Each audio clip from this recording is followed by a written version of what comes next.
Estamos direto do estúdio da TV Câmara para mais uma edição do Café com Letras. E quem nos brinda com a sua presença é a professora Vera Estede Lisátera, professora que também é pesquisadora da Universidade de Caxias do Sul e nos traz aqui o livro, digamos que teve pré-lançamento e deverá ser lançado oficialmente na próxima edição da Feira do Livro, aqui de Caxias do Sul. Gaúcho, Indumentária e Prataria. Professora Vera, é uma honra tê-la conosco. Prazer, Fábio, e obrigada pelo convite. Professora, a senhora vem fazendo pré-lançamentos, digamos assim, que a senhora quer provocar, aguçar aí a curiosidade dos mais diversos segmentos da comunidade caxiense. Começou fazendo um pré-lançamento à imprensa, propriamente dita, e algumas pessoas isoladas. E agora vem ampliando para culminar, então, na Feira do Livro. Como é que tem sido esse processo de divulgação da obra? Na verdade, Fábio, aconteceu uma coisa no meio desse caminho, porque o livro ia ser lançado mesmo. Só que eu tive o prazer de receber um convite para ser a homenageada de honra da Feira do Livro. Então, eu reservei o lançamento oficial, no caso, para fazer durante a Feira do Livro, até por agradecimento a esse convite. A propósito disso, parabéns, professora. A senhora que se junta a três mulheres nessa edição homenageadas. Né? É a primeira vez que, além da patronesse, né, tem duas homenageadas, e eu recebi essa homenagem. Eu agradeço muito, inclusive, quem assinou ou sugeriu que o meu nome fosse incluído, né, dessa forma. Mas o pré-lançamento, Fábio, foi feito em função justamente que o livro já estava pronto, né? Não sabia dessa homenagem que ia acontecer, e a ideia era fazer como eu sempre fiz, né, os lançamentos dos meus livros, para que a imprensa primeiro conhecesse, e agradecer às outras pessoas que você falou, agradecer aos meus patrocinadores assíduos. Claro. Eu tenho patrocinadores que me acompanham desde 88, e nada mais do que agradecer a essas pessoas que me acompanham e sempre acreditaram no meu trabalho. Bom, como a senhora está no Café com Letras, nós temos um formato que permite detalhar um pouco mais a obra. Nós vamos dar aqui dicas e ampliar um pouco das suas propostas para quem ainda não tomou contato com a obra, que deve ser o caso da maioria das pessoas que nos acompanham neste momento.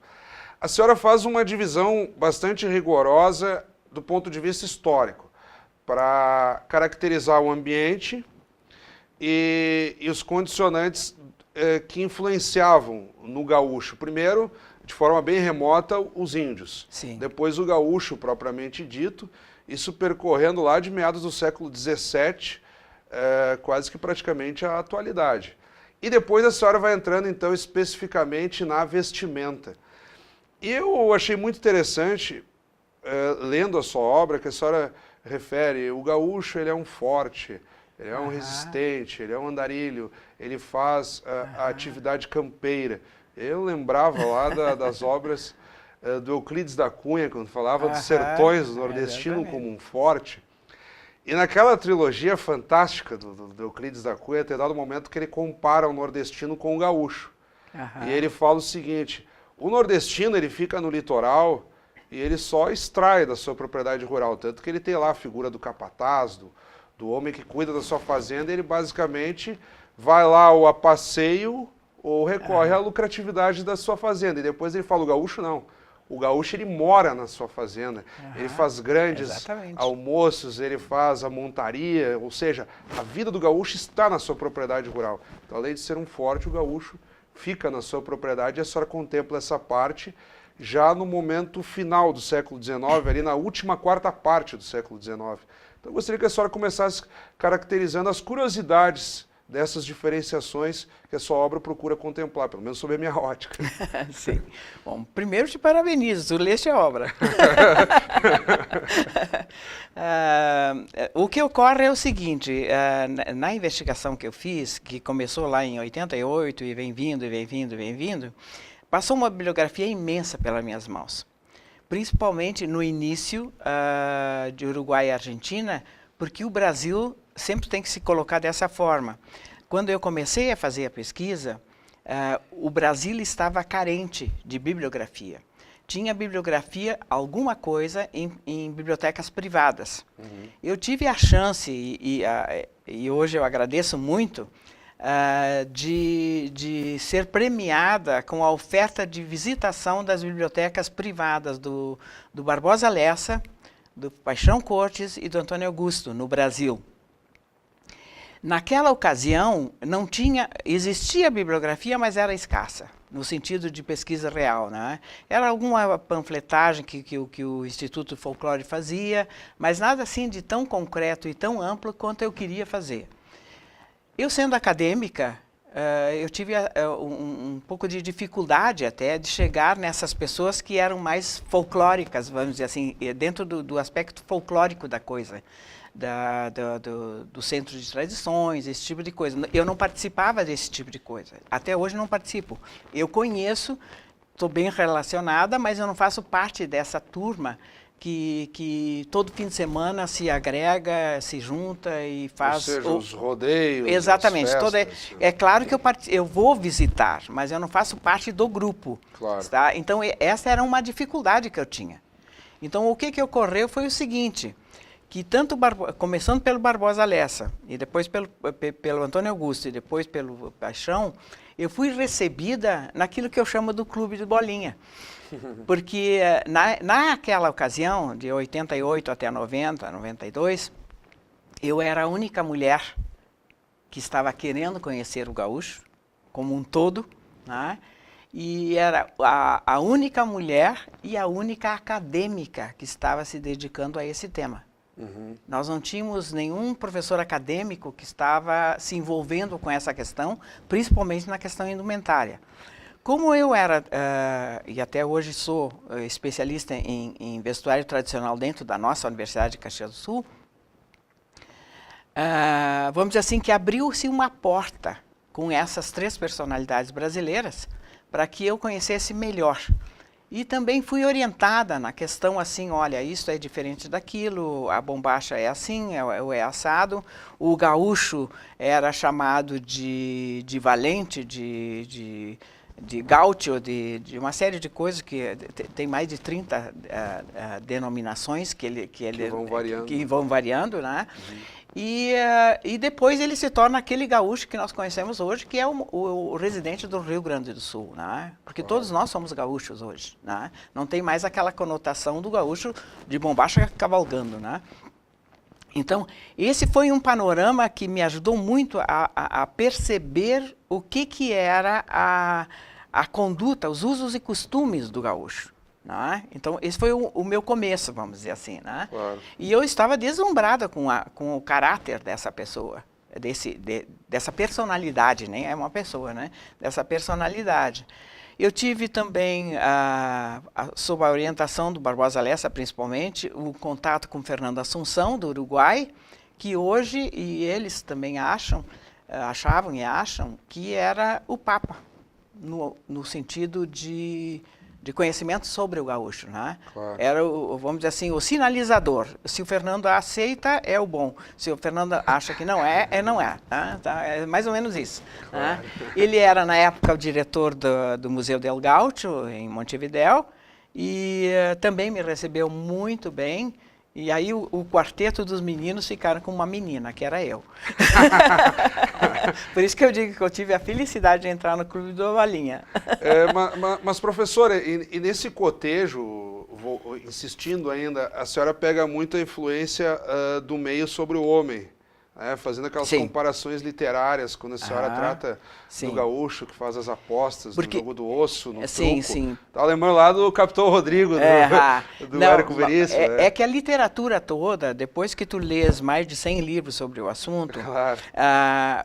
Ocorre o seguinte, existe o relato, vamos dizer assim, histórico, fiel, etc., e tem o relato romanceado. Romanceado. O que eu fiz? No início, um pouco inexperiente, eu fiquei um pouquinho em cima do relato de qualquer livro que chegasse na minha mão. Isso é um perigo. O que aconteceu depois é que eu fui nos documentos históricos de arquivos históricos. Então, a leitura é outra. Não é que seja completamente diferente, mas ela é muito mais fundamentada, ela é muito mais precisa, e os relatos que se encontra é de, por exemplo, do personagem gaúcho ser preso por isso, o gaúcho ser comprador de gado, não gado, etc. E etc. e tal. Então aparece o ser humano no documentário histórico. Então aí é que tu percebe, não a diferença, mas existe uma pequena diferença entre um Martin Fierro e o documento histórico que está no arquivo, entende? E nesse cotejo, fazendo toda essa trajetória, como nós vamos citando aqui o contexto histórico de forma breve, que influências isso tem sobre a vestimenta? Antes da gravação, a senhora já tratava de algumas diferenciações, e no livro isso está bem claro. Não em última análise, porque também o gaúcho ele vai precisar também ter a sua condição financeira, mas, enfim, ele precisa sempre de uma vestimenta e de utensílios que facilitem o seu próprio conforto na execução do trabalho. Não é como hoje o cidadão vai em uma loja e escolhe uma roupa. Sim. Mas ao longo do tempo isso vai se forjando de modo a propiciá-lo um maior conforto na execução da chamada lida campeira, digamos assim, né? Fábio, tem uma coisa que talvez o civil não perceba. Claro. Qualquer traje tradicional, seja brasileiro, gaúcho, qualquer país do mundo, ele só é um traje tradicional porque ele é útil. Todas as suas peças são utilitárias. Elas podem ser belas, mas elas só são agregadas se elas forem úteis, senão elas não são. Então, o que acontece no gaúcho é o seguinte, ele começa a sua caminhada, vamos dizer assim, com a cirola que ele roubou dos portugueses, entende? Antes disso, ele só usava o xiripá tipo saia, que era do indígena. Claro. Tá? Vamos dizer assim que o primeiro, o gaúcho inicial, o mais prematuro, é justamente um indígena meio que modificado. Ele traz um pouco do indígena e já começa a pegar peças do português que passa por aqui. Então, ele, num certo momento, ele está com um xiripá tipo saia e está sem camisa, mas em seguida ele já está com uma camisa. E, de repente, ele já está com uma cirola embaixo desse xiripá tipo saia, que é um envelope onde os missioneiros ensinavam aos indígenas a se protegerem, porque era uma questão de censura, de não andar nu, aquela coisa toda. Claro. E, no momento seguinte, o xiripá tipo saia, ele se torna não útil, porque ele sobe ao cavalo e ele não é bom, ele não se presta para isso. Então se troca esse xiripá tipo saia por um xiripá, que hoje a gente chama de xiripá, por um poncho invertido. Ele coloca o poncho protegendo as pernas, para aquecê-lo e para proteger. Então, o que acontece? Aparece o xiripá tipo fralda, que é o poncho invertido, entende? Ele usa na parte de cima do corpo para se proteger e, de repente, ele está usando na parte de baixo também. Então, essa transformação, essa utilidade é que faz o traje tradicional se tornar tradicional. Ele em nenhum momento a cirola sozinha se fez, porque ela não o protegia, entende? Então, no momento que ele pega um poncho e se agasalha, ele está se agasalhando porque ele é útil. E todos os traços de traje tradicional, ao invés de... É um contraponto com a nossa vestimenta de hoje. Ela também agasalha, só que ela pode ser bonita, ela pode ser verde, pode ser azul, amarela, entende? Ou ela tem esse corte ou aquele corte, tá? Mas no caso do tradicional, e vamos voltar ao gaúcho no caso, ele é utilitário, é uma peça utilitária. E singela, em geral ela é singela. Ela é feita à mão, ela no caso do poncho, ela é cardada, fiada e tecida à mão, entende? Tem o nosso poncho bichará, por exemplo, que ele se chama bichará porque ele simplesmente não é tingido. São as cores naturais da ovelha, que são tramadas e ele fica com aquele tipo A, vamos dizer assim, né? Tá? Então, tudo isso é uma coisa muito bonita de pesquisar e é muito bonita de conhecer, porque cada peça agregada, ela tem o porquê. A senhora trouxe um livro para que as pessoas entendam, eu estava segurando ali o exemplar. É um compêndio extremamente elevado. Do ponto de vista de páginas, ele não é tão simples de folhear. Então, a sim, professora gentilmente deixou aqui algumas páginas com as ilustrações. Nós vamos mostrar até o final do programa um pouco dessa vestimenta. E no que tange a mulher, porque, por exemplo, não só as pessoas de outros estados, professora, mas até os próprios gaúchos, que por um motivo ou outro não têm uma ligação tão forte com o campo, tende a acreditar que a mulher sempre se vestiu com lindos vestidos de prendas e adornos e tal. E lá nos primórdios nós vamos pegar basicamente o vestido de chita, né, como é conhecido, sim, exatamente. De forma popular. O que a senhora observou também na evolução da roupa da mulher? Porque nós temos o seguinte, a mulher ainda com aquele viés que hoje o pessoal ataca bastante, com muita razão, na maior parte dos casos, chamado machismo, de que a mulher só cuidaria do lar, enfim. Mas nesse período, muito atrás, a mulher, de fato, está ligada muito mais com a lida doméstica e com a educação dos filhos, e o marido, aquele homem que vai para o campo e tal. Desculpe, isso é uma falha justamente do leigo, sabe? Porque o historiador, o pesquisador, ele tem que olhar a mensagem dada dentro do contexto histórico daquele momento. Exatamente. Eu não posso transferir aquilo que nós pensamos hoje para 1700. Não vai dar certo. Não vai dar certo. E estou aproveitando esse gancho, professora, de quem se fala, porque sempre houve aquela tradição de dançar, né? O gaúcho, tanto o homem quanto a mulher, e até é uma forma do gaúcho conquistar, digamos, a prenda, dançar bem. Sim. Então, e como é que foi a evolução, então, do ponto de vista da mulher nos trajes no decorrer desse período? Bom, ela no início é aquilo que eu comentava, vamos pensar assim, a indígena, né? Que é o nosso começo, é sempre a indígena, né? A questão dos padres era que ela não se mostrasse sem roupas, né? Porque aquilo aviltava a conduta de época. Então, ela foi vestida com uma camisa solta, sem grandes efeitos, vamos dizer assim, visuais, e tecida por ela mesma. Tecida por ela mesma. Depois, com a entrada dos portugueses e dos bandeirantes, etc., que passavam por aqui, e depois o crescimento no sentido do todo, do próprio gaúcho, que ele vem vindo, ele vai transferindo tropas para cá e para lá, ele passa por Laguna, ele passa por São Paulo, ele passa por Pelotas, ele tem uma amplitude maior de ótica, vamos dizer assim, e ele tem contato com vendas, com produtos que não é natural do campo, né? Então, essa mulher, que não é companheira fixa dele até os 1700 e pouco, até final dos 700, ela é uma mulher que ganha prendas desse gaúcho, né? E ela começa a se vestir muito singelamente, com esta camisa sempre, mas de repente ela já está com uma saia sobre esta camisa.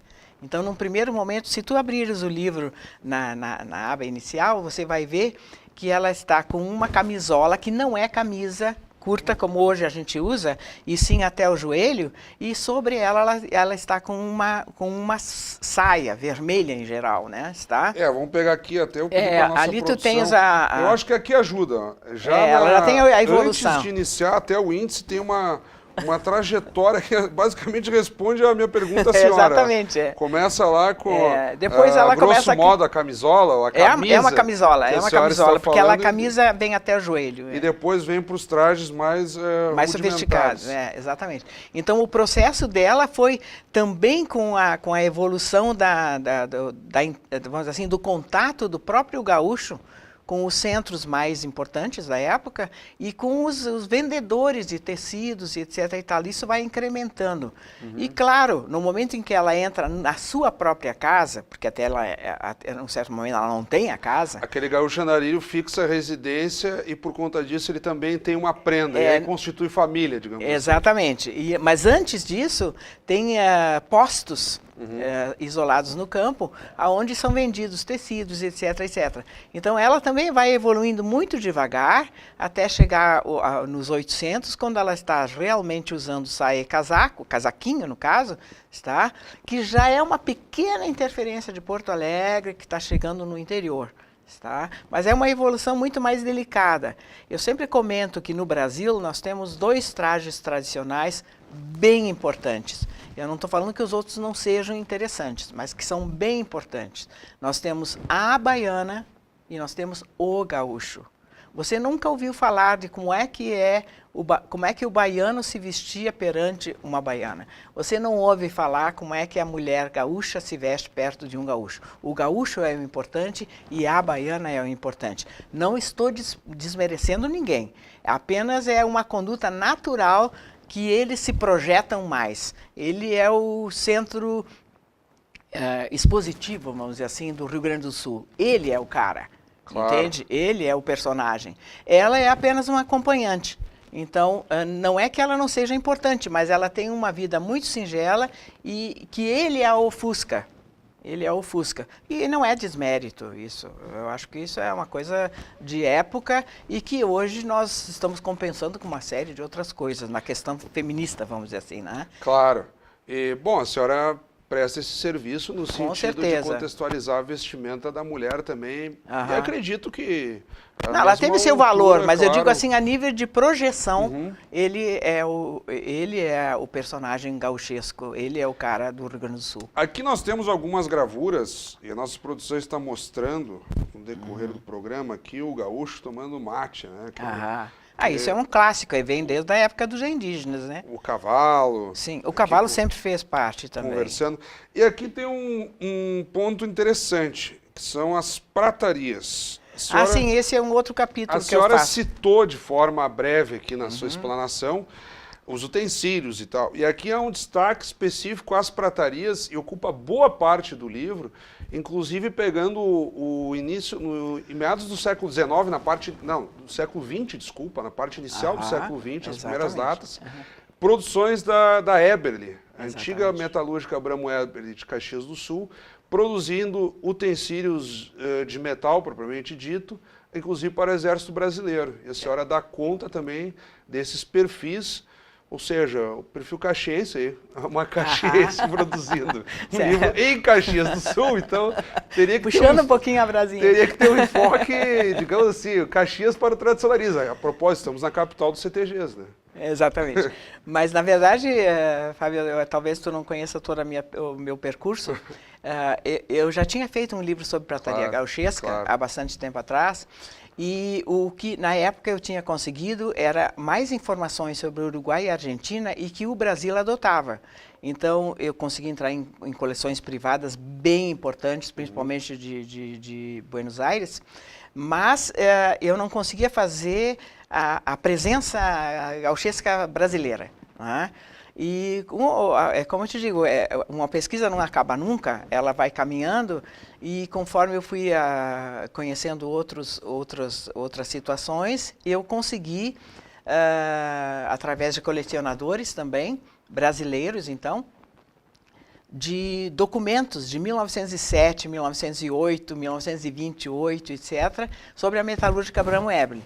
O que acontece da metalúrgica? A metalúrgica fornecia, como tu disseste, ao Brasil inteiro peças de montaria, né, tanto para a parte interiorana, no sentido de peões, distância, etc., quanto para o Exército Brasileiro. Não vamos esquecer que, na época, o cavalo era o Porsche de hoje, né? Então, o cavalo era o elemento mais, vamos dizer assim, mais importante na conduta do gaúcho, porque ele a pé, ele só estava dentro da estância. No momento em que ele queria transportar, levar ou fazer qualquer coisa, qualquer trâmite da sua vida, ele tinha que utilizar o cavalo. Então, o cavalo fazia parte do seu todo. Tanto é que nesse livro eu junto a indumentária e a prataria, que a prataria, não vamos esquecer, Não é prata pura, é simplesmente todos os metais que foram usados. Sim, o termo prataria para caracterizar os metais. Né? Exatamente. Então eu consigo juntar as duas peças, porque para mim esse livro tem a conduta do gaúcho como um todo. É ele, a sua vestimenta, o seu cavalo e a vestimenta do seu cavalo. Né? Inclusive com os avios de mate, que é aquilo que é a conduta de costumes dele. Como é que ele se conduzia em seus costumes? Ele se vestia, ele tropeava, ele mateava, ele descansava. E tem até, a senhora faz diferenciações dos tipos de facas. Sim. Tem aquela ideia do gaúcho levar a sua própria faca, se precisar. Exatamente. Até para comer, em última análise. Ele mesmo vai cortar a sua carne. Né? Exatamente. Tem uma situação ali que eu fiquei feliz, no sentido de que tem muita gente que não sabia do isqueiro. Que o gaúcho levava nos seus bolsos da guaiaca o isqueiro. Mas como isqueiro? Mas, claro, ele fumava o seu cigarro, que era feito à mão, que é o seu palheiro, né, que é o nome correto, e levava o seu isqueiro. Então tem uma página dupla do livro que versa só sobre os isqueiros. É um elemento pequenininho, quase que insignificante, mas que faz parte desse todo do personagem. E a senhora, a propósito, até citou em algumas oportunidades as pesquisas do Nico Fagundes, Sim. Antônio Augusto Fagundes, recentemente falecido. Tem uma foto dele. Ele foi meu maneco. Com o palheiro dependurado, digamos assim. Exatamente. Ele foi me visitar na praia e eu disse, não, agora você vai virar meu maneco. Oi, agora fica essa foto emblemática, né? Exatamente. Ele foi um personagem bem importante na trajetória da minha pesquisa, como foi Paixão e foi Lessa. E o Fernando Assunção no Uruguai, que foi realmente A senhora citou dificuldades do ponto de vista acadêmico, mas o próprio Paixão Cortes, que também é muito contemplado na sua obra, ele empreendeu estudos pessoais, até pela própria convivência, e conseguiu muito do que a senhora tratou, e que para nós, por exemplo, eu já fiz algumas pesquisas, não desse porte, mas a fonte primária ela é muito legal. O jornalista, quando vai pegar os jornais vocês têm essa vantagem. Época, os documentos, e a senhora valorizou muito isso.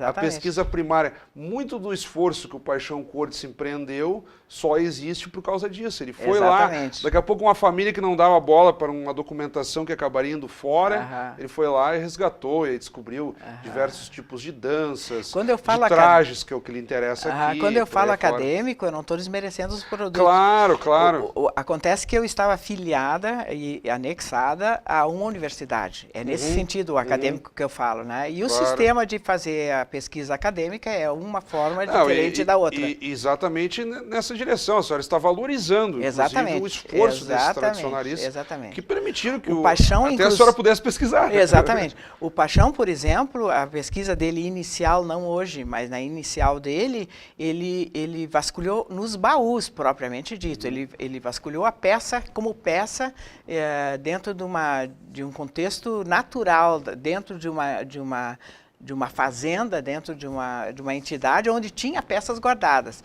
Então, a pesquisa dele inicial é muito importante. Tanto é que eu me baseei nela. Mas o que ocorre, no caso do Paixão, um pouco, mas principalmente no Antônio Augusto, é que eles acompanham. Como eles estão muito envolvidos com os CTGs atuais, não tem como não serem influenciados com a dinâmica que está acontecendo dentro dos CTGs. Porque a mulher é infinitamente imprecisa naquilo que ela gosta. Ela gosta de incrementar o seu visual. Então, as mulheres dos CTGs, por mais orientadas na questão histórica, etc., elas tendem a fazer alguma coisa do seu gosto, da sua maneira, né? E isso, as pessoas que estão ligadas aos CTGs, que no caso era o Antônio Augusto e é o Paixão Cortes, eles não conseguem desvincular, vamos dizer assim, né? Essa tendência mais moderna de se vestir. O que ocorre aí, até quero fazer uma questão aqui, é que eu tive uma grande vantagem perante o meu clubinho de bolinha. Eu tive uma Clube grande seleto, vantagem. meu Deus do céu. Seletíssimo. Mas eu tive uma grande vantagem. Porque o homem, não desmerecendo vocês todos, né? Não desmerecendo de jeito e maneira, mas vocês têm uma maneira de olhar o traje, principalmente o vestir de si mesmo ou da companheira, de uma forma quase poética. Ai, você está linda. Quer dizer, vamos dizer assim, o contexto todo é que vale para o olhar de vocês. O que eu levei de vantagem nessa questão? É que eu era professora da universidade já, e eu era especialista em bordados, tecidos. A senhora foi para os detalhes. Exatamente, eu fui para os detalhes. Então, a interpretação de leitura até de um artigo ou de um documento histórico ficava diferente da minha maneira de ver e da maneira de ver deles. Tá? Então, eu tive esta vantagem, que eu conhecia o produto desde o seu nascimento, porque eu era professora na universidade de cardar, de ir para as fazendas de vacaria, de fazer a coleta da lã, de fazer a lavagem da lã, de fazer a fiação, fazer o tecido. Tudo isso me deu uma perspicácia, vamos dizer assim, no olhar dos tecidos e da vestimenta, que eles inclusive me parabenizavam, porque eles não tinham percebido isso. Né? Mas não era defeito deles, e sim é uma ótica diferente daquele que é um produtor, daquele que é um conhecedor do tecido, propriamente dito, e daquele que simplesmente vê o todo, que é o resultado final do tecido vestido, né? Uhum. Do tecido vestido. Mas, enfim, eu acho que foi uma vantagem que eu tive, sem dúvida nenhuma, né? Mas que eu tento retratar no livro, tanto na questão de vestimenta, quanto na questão de pratarias.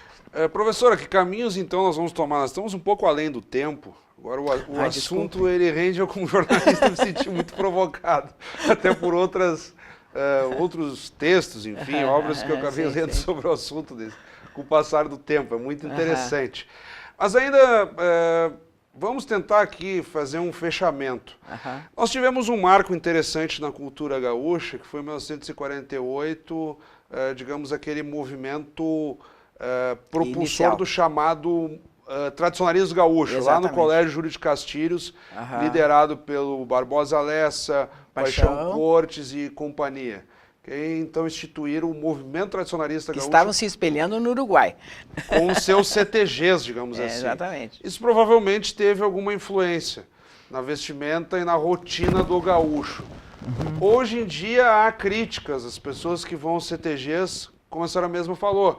Às vezes as pessoas já não seguem com tanto rigor na vestimenta, tentam colocar algum estilo próprio ou copiar alguma situação que tenham vislumbrado num outro tipo de festa. Que rumos a senhora acredita que possa tomar os próprios hábitos, aí então influenciando na vestimenta e nos utensílios do gaúcho, na medida que a senhora aqui acabou de trazer uma obra que pressupõe-se ser a maturidade da sua própria pesquisa iniciada lá nos anos 80. Daqui a pouco, será que daqui a uns anos a senhora vai precisar rever de novo, com porque certeza. O tradicionalismo está mudando muito? Não, a pesquisa que é fundamentada, ela é evolutiva. Claro. Ela não existe traje fixo. Tanto é que dentro do próprio contexto que eu trabalho aqui, nós temos uma evolução de 3 trajes principais, que é o xiripá tipo saia, depois vai para o xiripá tipo fralda e depois vai para a bombacha. A bombacha já está há quase 200 anos conosco. Então, eu jamais pensaria que a bombacha será eterna. Claro. Mas tem um porém. Eu acho que a partir do século XX, nós temos uma conscientização de que aquilo que é tradicional se fixou nos 800, tá? O que é tradicional se fixou nos 800. E não vai é mudar só pouco, é isso? Como? Vai mudar pouco, então. E se continuar essa consciência da preservação, não vai mudar. Claro. Não vai mudar. O que pode mudar é os tecidos, a consistência, a textura, esse tipo de coisa.